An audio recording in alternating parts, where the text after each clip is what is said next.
Hey guys, this is Mateo with WTI, and if you play a keyboard, this is a must-have. This is the M Audio Sustain pedal.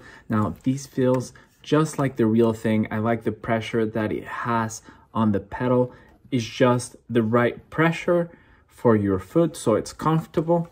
And my favorite feature about it is that it's very well padded with rubber all around the bottom, so the pedal really doesn't move. Doesn't matter how much you press on it, it really doesn't move from the floor. And that is a must when you're playing a keyboard. The cord is pretty long, it's about 6 feet long, so that gives you enough space to run the cord under the keyboard if you are using a table.